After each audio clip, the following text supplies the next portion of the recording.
Hello दोस्तों, आपका स्वागत है नॉलेज वाका में, क्योंकि ज्ञान ही वरदान है।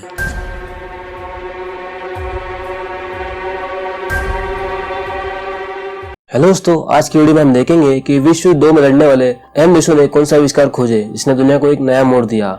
आज ये आविष्कार ना हुए होते तो शायद आप वीडियो नहीं देख पा रहे होते, क्योंकि ये आविष्कार हमारी जिंदगी में काफी मायने रखते हैं। तो आइए जानते हैं कि विश्व युद्ध 2 में लड़ने वाले अहम देश कौन से थे। दरअसल विश्व युद्ध 2 में सब देश 2 गुटों में बंटे हुए थे। एक का नाम था एक्सिस और दूसरे गुट का नाम था अलाइस। एक्सिस देशों में 3 अहम देश थे, इसका नाम था जर्मनी, इटली और जापान। और अलाइस देशों में थे France, great Britain, USA, Russia और चाइना, जो कि यहाँ काफी सारे देश हैं। तो एक वीडियो में सभी देशों के आविष्कार बताने के लिए वीडियो लंबी ना हो जाए, इसलिए हम इस टॉपिक के ऊपर काफी सारे पार्ट्स लेकर आने वाले हैं। और सभी देशों के आविष्कार एक से बढ़कर एक है और आपको इनके बारे में जानकर काफी खुशी होगी। तो सबसे पहले बात करते हैं एक्सिस देश के अहम पात्र जर्मनी से कि उन्होंने दुनिया को कौन सा आविष्कार दिए। तो सबसे पहले आता है टूथपेस्ट। सुबह सुबह उठने के बाद आपका पहला काम यही होता है कि आप अपने मुंह की सफाई करें और आपके दिमाग में आपका मनपसंद टूथपेस्ट ब्रांड की तस्वीर आ जाती है। जर्मन फार्मासिस्ट ऑटोमर वैन मेनबर्ग ने टूथपेस्ट का इजाद किया था। हालांकि लोगों को कुमार इसे छावा भी कहते हैं, इसकी जानकारी थी। इसके पत्थर को पाउडर बनाकर दांतों में उपयोग किया जा सकता था। साथ ही लोगों को विनेगर के बारे में पता था कि इसे पानी मिलाकर हम दांत साफ कर सकते थे, लेकिन ये सब चीजें आसानी से नहीं मिल पाती थी। तो वॉन मेनबर्ग ने सोचा कि कुछ साधारण और आसानी से उपलब्ध करा सके ऐसी चीज खोजी जाए। तो इस तरह टूथपेस्ट का निर्माण हुआ। आज तो आपको टूथपेस्ट के अलग अलग फ्लेवर मिल जाते हैं आपकी पसंद अनुसार। अगला है प्रिंटिंग प्रेस। प्रिंटिंग प्रेस ने दुनिया में एक क्रांति ला दी थी, क्योंकि एक ऐसा आविष्कार था जिसने मानवता को एक नया मोड़ दिया था। दरअसल प्रिंटिंग प्रेस में आप किसी भी वर्ड्स या फिर इमेज को पेपर, प्लास्टिक, मेटल तथा अन्य जगह पर उतार सकते हो। जब प्रिंटिंग प्रेस का आविष्कार नहीं हुआ था तब लोगों को अपने हाथों से ही सब कुछ लिखना फिर बनाना पड़ता था। मानो अगर उस समय आपको 10 किताबों का ऑर्डर आया था तो सभी किताबों को आपको अपने हाथों से लिखना पड़ता था। लेकिन जब प्रिंटिंग प्रेस का आविष्कार हुआ तो आपको बस एक ही किताब लिखनी पड़ती थी, बाकी 9 किताबें आप प्रिंटिंग प्रेस के द्वारा बना सकते थे। प्रिंटिंग प्रेस को जोहानस गुटेनबर्ग ने खोजा था। आज आप जो भी किताब या अखबार, मैगजीन या फिर कोई भी प्रिंटेड चीज देखते हो तो ये केवल प्रिंटिंग प्रेस के कारण ही संभव हो पाई है। प्रिंटिंग प्रेस के कारण लोगों को पढ़ाई लिखाई तथा नए आइडियाज को जानने में और शेयर करने में काफी आसानी हुई।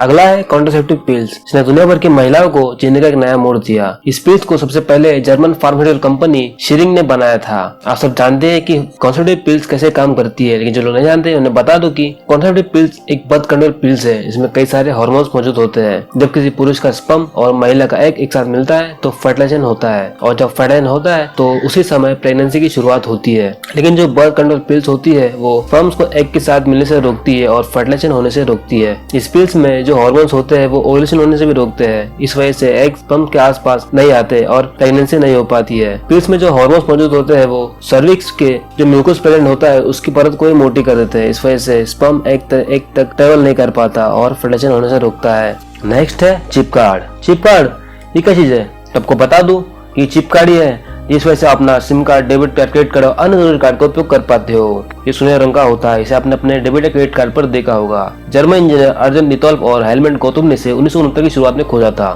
जब आप किसी एटीएम में जाते हो और अपना कार्ड सही तरीके से इंसर्ट करते हो तो ये प्रोसेस आगे बढ़ती है, वरना आपको मैसेज आता है please insert your card properly, यानी अपना कार्ड सही तरीके से इंसर्ट कीजिए। किसी भी एटीएम कार्ड में कार्ड रीडर होता है। जब आपका चिप कार्ड इस कार्ड रीडर द्वारा रीड होता है तो आपसे एक पिन मांगा जाता है। जब ये डाला गया पिन सही होगा तभी कार्ड रीडर को पता चलता है कि ये कानूनी तौर से कार्ड इस्तेमाल करने वाला सही इंसान है, वरना आपकी एटीएम प्रोसेस वही रुक जाती है। इसी तरह मोबाइल सिम कार्ड और अन्य जगहों पर ये चिप कार्ड काम करते हैं। आगे आता है एक्सरे जनरेटर। जी हाँ, एक्सरे भी जर्मनी की देन है। German physicist Wilhelm Conrad von Roentgen ने एक्सरे को 1895 में खोजा था। उसके बाद से एक्सरे की लोकप्रियता बढ़ती चली गई। बोन फ्रैक्चर से लेकर निमोनिया तक सब कुछ एक्सरे मालूम पड़ जाता है। छोटे छोटा फ्रैक्चर भी एक्सरे मालूम पड़ जाता है। एक्सरे को विश्व युद्ध 1 में युद्ध के दौरान शरीर में मौजूद गोलियों का पता लगाने के लिए भी इस्तेमाल किया जाता था। साथ ही आपने कई सारे एयरपोर्ट पर एक्सरे मशीन देखी होंगी, जहाँ ये चेक किया जाता है कि कई यात्री कोई संदिग्ध चीज तो नहीं लेकर जा रहा। दरअसल एक्सरे की प्रक्रिया में रेडियो वेव्स हमारे शरीर के आर पार भेजी जाती है।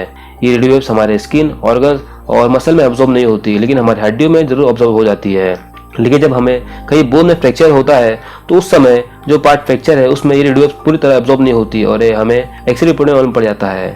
अगली आती है कार। कार भी जर्मनी की खोज थी। जी हाँ, लेकिन हमने तो हेनरी फोर्ड को कार का शोधकर्ता माना है। जी हाँ, वो भी सही है, लेकिन हेनरी फोर्ड ने आधुनिक मैन्युफैक्चरिंग की खोज की और यात्रा के साधनों को पॉपुलर किया था। लेकिन कार को सबसे पहले दो जर्मन इंजीनियर कार्ल बेंज और कॉर्टिनेफ डेलमर ने खोजा था। और ये कार 4 पहिए वाली नहीं बल्कि 3 पहिए वाली थी। इसे एक तरह की बैलगाड़ी समझो, जिसमें एक बैल की जगह एक और चक्का दिया गया था और इस कार में एक मोटर लगा था जो 3 पहिए वाली कार को आगे लेकर जाता था। आज इस कार को जानते हो, और जब ये कार पहली बार बनी थी तो दोनों में दूर दूर तक कोई मेल नहीं था।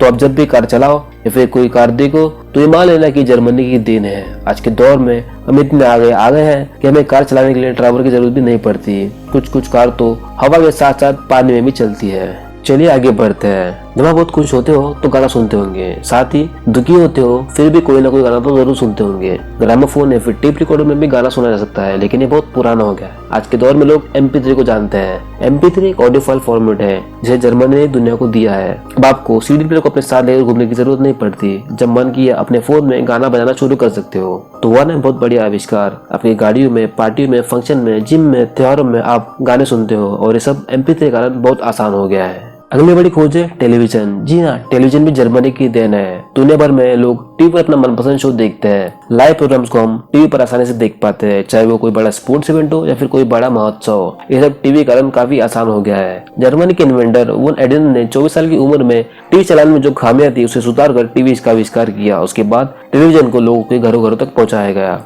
जब काफी लोग एक साथ मिलकर अपना मनपसंद शो देखते हैं तो काफी आनंद होता है। तो इसी के साथ हम विश्व युद्ध 2 में लड़ने वाले M देशों ने दुनिया को कौन सा आविष्कार दिए उसका पार्ट हम समाप्त करते हैं। आगे इस विषय पर काफी सारे वीडियोस आने वाले हैं और कौन कौन से बेहतरीन आविष्कार दुनिया को मिले हम इसके बारे में और जानेंगे। आपको वीडियो कैसा लगा कमेंट बॉक्स में जरूर बताइएगा। तब तक के लिए गुड बाय।